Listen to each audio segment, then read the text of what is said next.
ನಮಸ್ಕಾರ ವೀಕ್ಷಕರೇ, ಇವತ್ತು ನಾವು ಕರ್ನಾಟಕ ರಾಜಕೀಯದ ಅತ್ಯಂತ ಕುತೂಹಲಕಾರಿ ಮತ್ತು ದೊಡ್ಡ ಸುದ್ದಿಯೊಂದರ ಬಗ್ಗೆ ಮಾತನಾಡಲಿದ್ದೇವೆ.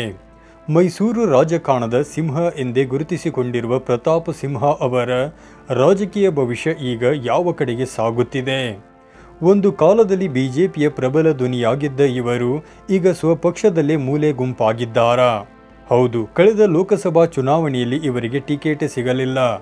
ಜೊತೆಗೆ ಪಕ್ಷದಲ್ಲಿ ಯಾವುದೇ ದೊಡ್ಡ ಹುದ್ದೆಯೂ ಸಿಕ್ಕಿಲ್ಲ. ಆದರೂ ಪ್ರತಾಪ್ ಸಿಂಹ ಅವರು ಸುಮ್ಮನೆ ಕೂತಿಲ್ಲ. ಮತ್ತೆ ಮುಂಚೂಣಿಗೆ ಬರಲು, ಸಕ್ರಿಯ ರಾಜಕಾರಣಕ್ಕೆ ಎಂಟ್ರಿ ಕೊಡಲು ತೆರೆಮರೆಯಲ್ಲಿ ಭಾರೀ ಕಸರತ್ತು ನಡೆಸುತ್ತಿದ್ದಾರೆ. ಆದರೆ ಇಲ್ಲಿ ಕೇಳಿ ಬರುತ್ತಿರುವ ಅತಿ ದೊಡ್ಡ ಪ್ರಶ್ನೆ ಏನೆಂದರೆ, ಪ್ರತಾಪ್ ಸಿಂಹ ಅವರು ಭಾರತೀಯ ಜನತಾ ಪಾರ್ಟಿ ಅಂದರೆ ಬಿಜೆಪಿ ತೊರೆದು ಜೆಡಿಎಸ್ ಸೇರುತ್ತಿದ್ದಾರಾ? ಮೈಸೂರಿನ ಚಾಮರಾಜ ವಿಧಾನಸಭಾ ಕ್ಷೇತ್ರದ ಮೇಲೆ ಕಣ್ಣಿಟ್ಟಿರುವ ಸಿಂಹ ದಳಪತಿಗಳ ಜೊತೆಗೆ ಹೊಸ ಸ್ನೇಹದ ರಾಗ ಹಾಡುತ್ತಿದ್ದಾರಾ? ಇತ್ತೀಚೆಗೆ ಸಿದ್ದರಾಮಯ್ಯ ಮತ್ತು ಅವರ ಮಗ ಯತೀಂದ್ರ ವಿರುದ್ಧ ಅವರು ಮಾಡಿದ ವಾಗ್ದಾಳಿಯ ಹಿಂದಿರುವ ಅಸಲಿ ರಾಜಕೀಯ ಲೆಕ್ಕಾಚಾರಗಳೇನು? ಈ ಎಲ್ಲ ಪ್ರಶ್ನೆಗಳಿಗೆ ಅತ್ಯಂತ ಸರಳವಾಗಿ ಇವತ್ತಿನ ವಿಡಿಯೋದಲ್ಲಿ ನಾವು ಉತ್ತರ ನೀಡಲಿದ್ದೇವೆ. ಹೀಗಾಗಿ ವಿಡಿಯೋವನ್ನು ಕೊನೆಯವರೆಗೂ ಮಿಸ್ ಮಾಡದೆ ನೋಡಿ. ಬಿಜೆಪಿಗೆ ಬೇಡವಾದ್ರ ಸಿಂಹ, ಸೈಡ್ಲೈನ್ ಹಿಂದಿರುವ ಕತೆ ಏನು? ವೀಕ್ಷಕರೇ, ಪ್ರತಾಪ್ ಸಿಂಹ ಅವರು ಕೇವಲ ಒಬ್ಬ ಮಾಜಿ ಸಂಸದರಲ್ಲ, ಅವರು ಒಬ್ಬ ಪ್ರಖರ ವಾಗ್ಮಿ ಮತ್ತು ಪತ್ರಕರ್ತರಾಗಿದ್ದವರು. ಮೋದಿಯವರ ಪರವಾಗಿ ಮತ್ತು ದೇಶದ ಪರವಾಗಿ ಕಟುವಾಗಿ ಮಾತನಾಡುತ್ತಾ ಕಮಲ ಪಾಳೆಯದಲ್ಲಿ ಭಾರೀ ಸದ್ದು ಮಾಡಿದ್ದ ನಾಯಕ ಇವರು. ಆದರೆ ಕಳೆದ ಲೋಕಸಭಾ ಚುನಾವಣೆಯಲ್ಲಿ ಇವರಿಗೆ ಮೈಸೂರು ಲೋಕಸಭಾ ಕ್ಷೇತ್ರದ ಟಿಕೆಟ್ ಸಿಗಲಿಲ್ಲ. ಬದಲಾಗಿ ಯದುವೀರ್ ಒಡೆಯರ್ ಅವರಿಗೆ ಟಿಕೆಟ್ ನೀಡಲಾಯಿತು. ಟಿಕೆಟ್ ಕೈ ತಪ್ಪಿದ ದಿನದಿಂದ ಹಿಡಿದು ಇವತ್ತಿನವರೆಗೂ ಪ್ರತಾಪ್ ಸಿಂಹ ಅವರಿಗೆ ಪಕ್ಷದಲ್ಲಿ ಯಾವುದೇ ಪ್ರಮುಖ ಸ್ಥಾನಮಾನ ಸಿಕ್ಕಿಲ್ಲ. ಹಾಗಂತ ಅವರು ಸುಮ್ಮನೆ ಕೂತಿಲ್ಲ. ಮರಳಿ ರಾಜಕೀಯ ಮೈಲೇಜ್ ಪಡೆಯಲು ಮತ್ತು ದೆಹಲಿ ನಾಯಕರ ಗಮನ ಸೆಳೆಯಲು ಅವರು ನಿರಂತರ ಪ್ರಯತ್ನ ಮಾಡುತ್ತಿದ್ದಾರೆ. ಆದರೆ ವಿಪರ್ಯಾಸವೆಂದರೆ, ಅವರು ಬಿಜೆಪಿ ಪರವಾಗಿ ಎಷ್ಟೇ ಬ್ಯಾಟಿಂಗ್ ಮಾಡಿದರೂ ಅವರ ಧ್ವನಿ ದೆಹಲಿಯ ಬಿಜೆಪಿ ದೊರೆಗಳ ಕಿವಿಗೆ ಬೀಳುತ್ತಿಲ್ಲ ಎಂಬ ಚರ್ಚೆ ರಾಜಕೀಯ ವಲಯದಲ್ಲಿ ಜೋರಾಗಿ ನಡೆಯುತ್ತಿದೆ. ಇದೇ ಕಾರಣಕ್ಕೆ ಸ್ವಪಕ್ಷದಲ್ಲೇ ಸೈಡ್ಲೈನ್ ಆಗಿರುವ ಪ್ರತಾಪ್ ಸಿಂಹ ಅವರು ಈಗ ಹೊಸ ಹಾದಿ ಹುಡುಕುತ್ತಿದ್ದಾರಾ ಎಂಬ ಅನುಮಾನ ದಟ್ಟವಾಗಿದೆ. ಯತೀಂದ್ರ ಸಿದ್ದರಾಮಯ್ಯ ವಿರುದ್ಧ ಸಿಂಹ ಗರ್ಜನೆ ಅಸಲಿ ಮುನಿಸು ಏನು? ಬಿಜೆಪಿಯಲ್ಲಿ ಅವಕಾಶ ಸಿಗದಿದ್ದರೂ ಪ್ರತಾಪ್ ಸಿಂಹ ಅವರು ಇತ್ತೀಚೆಗೆ ಮೈಸೂರಿನಲ್ಲಿ ಭಾರೀ ಸುದ್ದಿಯಲ್ಲಿದ್ದಾರೆ. ಅದಕ್ಕೆ ಕಾರಣ ಅವರು ಮಾಜಿ ಮುಖ್ಯಮಂತ್ರಿ ಸಿದ್ದರಾಮಯ್ಯನವರ ಪುತ್ರ ಯತೀಂದ್ರ ಅವರ ವಿರುದ್ಧ ಮಾಡಿರುವ ಗಂಭೀರ ವಾಗ್ದಾಳಿ. ನಮ್ಮದು ಹಿಂದೂ ದೇಶ, ಇಲ್ಲಿನ ನೆಲ, ಜಲ ಮತ್ತು ಸಂಸ್ಕೃತಿಗೆ ಆದ್ಯತೆ ನೀಡುವುದು ಮುಖ್ಯ. ಹಿಂದೂ ರಾಷ್ಟ್ರ ಮಾಡಲು ಬಿಡುವುದಿಲ್ಲ ಎಂದು ಹೇಳುವ ಮೂಲಕ ನಿಮ್ಮ ಅಪ್ಪನ ರೀತಿ ರಾಜಕೀಯ ಮಾಡಬೇಡಿ ಎಂದು ಯತೀಂದ್ರ ಅವರಿಗೆ ಪ್ರತಾಪ್ ಸಿಂಹ ನೇರವಾಗಿ ತಿವಿದಿದ್ದಾರೆ.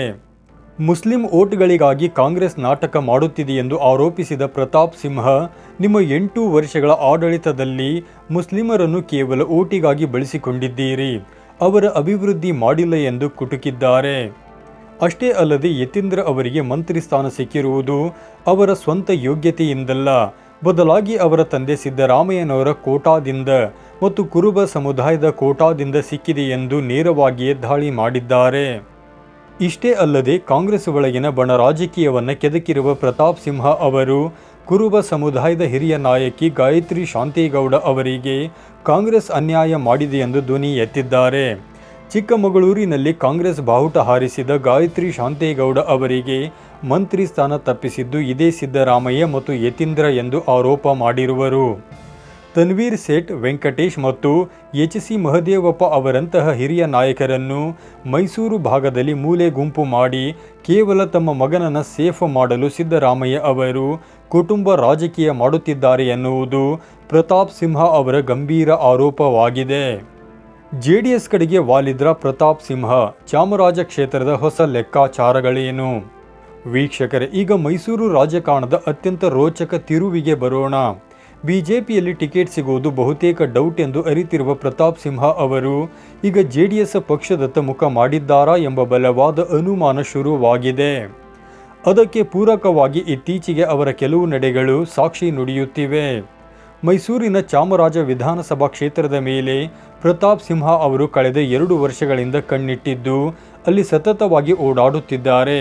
ಆದರೆ ಬಿಜೆಪಿಯಲ್ಲಿ ಚಾಮರಾಜ ಕ್ಷೇತ್ರದ ಟಿಕೆಟ್ಗಾಗಿ ಮಾಜಿ ಶಾಸಕ ಎಲ್ ನಾಗೇಂದ್ರ ಮತ್ತು ಪ್ರತಾಪ್ ಸಿಂಹ ನಡುವೆ ಭಾರೀ ಪೈಪೋಟಿ ಇದೆ. ಬಿಜೆಪಿಯಿಂದ ಚಾಮರಾಜ ವಿಧಾನಸಭಾ ಕ್ಷೇತ್ರದ ಟಿಕೆಟ್ ಸಿಗುವುದು ಕಷ್ಟ ಎಂದು ತಿಳಿದು ಬಂದಿರುವುದರಿಂದ ಅವರು ಜೆಡಿಎಸ್ ನಾಯಕರೊಂದಿಗೆ ಮಧುರ ಬಾಂಧವ್ಯ ಬೆಳೆಸಿಕೊಳ್ಳುತ್ತಿದ್ದಾರೆ. ಇತ್ತೀಚೆಗೆ ಚಾಮುಂಡಿ ಬೆಟ್ಟಕ್ಕೆ ಭೇಟಿ ನೀಡಿದ್ದ ಮಾಜಿ ಸಿಎಂ ಎಚ್.ಡಿ. ಕುಮಾರಸ್ವಾಮಿ ಅವರ ಪತ್ನಿ ಅನಿತಾ ಕುಮಾರಸ್ವಾಮಿ ಅವರನ್ನು ಪ್ರತಾಪ್ ಸಿಂಹ ಅತ್ಯಂತ ಆತ್ಮೀಯವಾಗಿ ಸ್ವಾಗತಿಸಿದರು. ಅಲ್ಲದೆ ಅವರು ಮೈಸೂರಿನಿಂದ ತೆರಳುವವರೆಗೂ ಜೊತೆಯಲ್ಲೇ ಇದ್ದರು. ಅಷ್ಟೇ ಅಲ್ಲದೆ ಎಚ್.ಡಿ. ಕುಮಾರಸ್ವಾಮಿ ಮತ್ತು ನಿಖಿಲ್ ಕುಮಾರಸ್ವಾಮಿ ಅವರ ಜೊತೆ ಉಪಹಾರ ಸೇವಿಸಿ ಮಾತುಕತೆ ನಡೆಸಿರುವರು. ಇನ್ನು ಜೆಡಿಎಸ್ನ ಪ್ರಭಾವಿ ನಾಯಕ ಸಾರಾ ಮಹೇಶ್ ಅವರ ಹುಟ್ಟುಹಬ್ಬಕ್ಕೆ ವಿಶೇಷವಾಗಿ ವಿಡಿಯೋ ಮಾಡಿ ಶುಭ ಕೋರಿ ಅದನ್ನು ತಮ್ಮ ಫೇಸ್ಬುಕ್ ಖಾತೆಯಲ್ಲಿ ಹಂಚಿಕೊಂಡಿದ್ದರು. ಈ ಬೆಳವಣಿಗೆಗಳನ್ನು ನೋಡಿದ ಅವರ ಅಭಿಮಾನಿಗಳು ಕೂಡ ಜೆಡಿಎಸ್ನಿಂದಲೇ ಸ್ಪರ್ಧೆ ಮಾಡಿ ಎಂದು ಸಾಮಾಜಿಕ ಜಾಲತಾಣಗಳಲ್ಲಿ ಕಮೆಂಟ್ ಮಾಡುತ್ತಿದ್ದಾರೆ. ಮೈಸೂರಿನ ಚಾಮರಾಜ ಕ್ಷೇತ್ರದಲ್ಲಿ ಜೆಡಿಎಸ್ಗೆ ಅತ್ಯಂತ ಬಲವಾದ ವಾರ್ಡ್ ಮತ್ತು ಕಾರ್ಪೊರೇಟರ್ಗಳ ಬೇಸ್ ಇದೆ. ಆದರೆ ಅಲ್ಲಿ ಇದುವರೆಗೂ ಒಬ್ಬ ಪ್ರಬಲ ಎಂಎಲ್ಎ ಅಭ್ಯರ್ಥಿ ಇಲ್ಲದ ಕಾರಣ ಜೆಡಿಎಸ್ ಗೆಲ್ಲಲು ಸಾಧ್ಯವಾಗಿರಲಿಲ್ಲ. ಒಂದು ವೇಳೆ ಪ್ರತಾಪ್ ಸಿಂಹ ಅವರು ಜೆಡಿಎಸ್ನಿಂದ ಚಾಮರಾಜ ಕ್ಷೇತ್ರಕ್ಕೆ ಸ್ಪರ್ಧಿಸಿದರೆ ಅಲ್ಲಿನ ಇಡೀ ರಾಜಕೀಯ ಚಿತ್ರಣವೇ ಬದಲಾಗಲಿದ್ದು ಭಾರೀ ಪೈಪೋಟಿ ಏರ್ಪಡುವುದು ಗ್ಯಾರಂಟಿ. ಒಟ್ನಲ್ಲಿ ವೀಕ್ಷಕರೇ, ಪ್ರತಾಪ್ ಸಿಂಹ ಅವರು ಎಷ್ಟೇ ಗರ್ಜಿಸಿದರೂ ಬಿಜೆಪಿಯ ಹೈಕಮಾಂಡ್ ಮಾತ್ರ ಅವರತ್ತ ತಿರುಗಿಯೂ ನೋಡುತ್ತಿಲ್ಲ. ಹೀಗಾಗಿ ತಮ್ಮ ರಾಜಕೀಯ ಅಸ್ತಿತ್ವವನ್ನು ಉಳಿಸಿಕೊಳ್ಳಲು ಮತ್ತು ಸಕ್ರಿಯ ರಾಜಕಾರಣಕ್ಕೆ ಮರಳಲು ಅವರು ಜೆಡಿಎಸ್ ಬಾಗಿಲು ತಟ್ಟುತ್ತಿದ್ದಾರೆ ಎನ್ನುವುದು ಸದ್ಯಕ್ಕೆ ಮೈಸೂರು ರಾಜಕೀಯದ ಪೊಡಸಾಲೆಯಲ್ಲಿ ಕೇಳಿಬರುತ್ತಿರುವ ಬಿಗ್ ಎಕ್ಸ್ಕ್ಲೂಸಿವ್ ಸುದ್ದಿಯಾಗಿದೆ. ಅವರ ಈ ಕಾಂಟ್ರವರ್ಸಿ ಹೇಳಿಕೆಗಳು ಮತ್ತು ದಳಪತಿಗಳ ಜೊತೆಗಿನ ಸ್ನೇಹ ಅವರಿಗೆ ಮರಳಿ ಒಳ್ಳೆಯ ದಿನಗಳನ್ನು ತಂದು ಕೊಡುತ್ತವಾ ಅಥವಾ ಅವರ ರಾಜಕೀಯ ಜೀವನಕ್ಕೆ ಮುಳ್ಳಾಗುತ್ತಾ ಎಂಬುದನ್ನು ಕಾಲವೇ ನಿರ್ಧರಿಸಬೇಕು.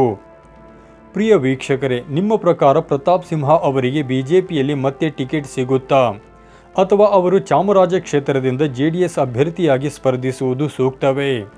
ನಿಮ್ಮ ಅನಿಸಿಕೆಯನ್ನು ಕೆಳಗಿನ ಕಮೆಂಟ್ ಬಾಕ್ಸ್ನಲ್ಲಿ ತಪ್ಪದೇ ಬರೆಯಿರಿ. ವಿಡಿಯೋ ಇಷ್ಟ ಆಗಿದ್ದರೆ ಲೈಕ್ ಮಾಡಿ, ಶೇರ್ ಮಾಡಿ ಮತ್ತು ಇಂತಹ ರೋಚಕ ರಾಜಕೀಯ ವಿಶ್ಲೇಷಣೆಗಳಿಗಾಗಿ ನಮ್ಮ ಚಾನಲನ್ನು ತಪ್ಪದೇ ಸಬ್ಸ್ಕ್ರೈಬ್ ಮಾಡಿ. ಮುಂದಿನ ವಿಡಿಯೋದಲ್ಲಿ ಸಿಗೋಣ. ಧನ್ಯವಾದಗಳು.